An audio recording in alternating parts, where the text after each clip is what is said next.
7 straight seasons with no playoffs. That's your Carolina Panthers. And for their fans, it's been a long, painful road. But after years of frustration, something finally feels different in Charlotte. The coaching carousel has stopped spinning, the roster is full of new talent, and the message from GM Dan Morgan and head coach Dave Canales is simple. No more excuses, no more rebuilding. It's time for a little revenge. We're just not talking about another season for the Carolina Panthers. We're talking about a mission to snap a 7-year postseason hiatus and put the league on notice. The 5-12 record in 2024 was tough, but it sparked an aggressive and calculated offseason. This isn't just about winning a few more games. It's about rebuilding a winning culture from the ground up. So how are they planning to pull it off? We're breaking down the 3 biggest reasons for optimism. Finally finding some stability, building an offense to help Bryce Young shine, and adding some serious muscle to the defense. Stick around because you're about to see the reason why the Panthers will keep pounding in 2025. Let's get into it.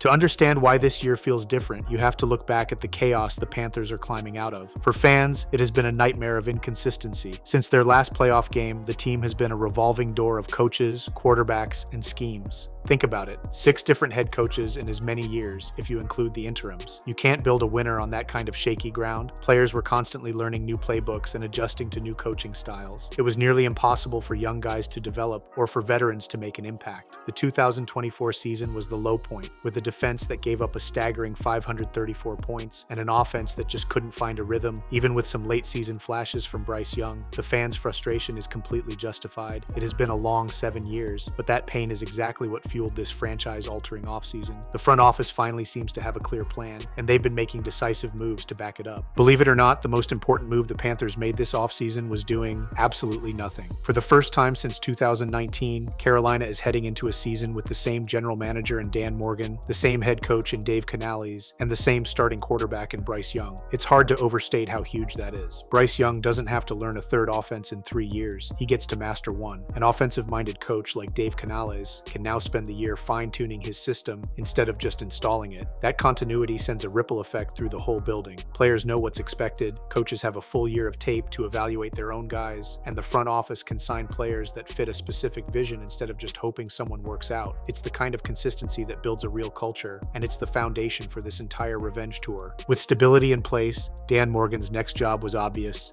get Bryce Young some weapons. The entire plan for 2025 hinges on this move, and it started on draft night. While many thought the Panthers would go defense, Morgan made a splash by taking Arizona wide receiver Tetairoa McMillan with the number 8 overall pick. McMillan isn't just another body, he's a potential game changer who put up huge numbers in college and gives Young the big-bodied number 1 target this offense has been missing. The front office was reportedly locked in on him from the start, seeing him as the perfect piece to take the passing game to the next level. He joins a receiver room with the veteran Adam Thielen and last year's first-rounder Xavier Legette, giving Young a solid trio to work with, but they didn't stop there. The backfield got a major facelift to fit Canales' vision of a physical running game. After Jonathan Brooks was unfortunately placed on the season-long PUP list, the Panthers signed Rico Dowdle from the Cowboys and used a 4th-round pick on the explosive Trevor Etienne from Georgia. They'll team up with Chuba Hubbard, who had a fantastic 2024 season where he rushed for nearly 1,200 yards. This 3-headed attack is built to wear defenses down, control the clock, and most importantly, set up the play-action pass for Bryce Young and his new favorite target. This is no longer an offense playing not to lose. It's an offense built to attack. All right, that's a reloaded offense with a potential top wideout and some running back depth. I want to know what you all think. Which move on offense gets you most excited for the Panthers this offseason? Let me know in the comments below. And if you're liking this video, hit that subscribe button. And now let's break down the defense. A high-powered offense is great, but it won't matter if the defense can't get a stop. The Panthers defense struggled badly in 2024, finishing near the bottom of the league and dead last in pressure rate. So Dan Morgan went to work, methodically adding talent and depth across the board. The first priority was locking up their cornerstone. The Panthers signed star cornerback Jaycee Horn to a massive 4-year, $100 million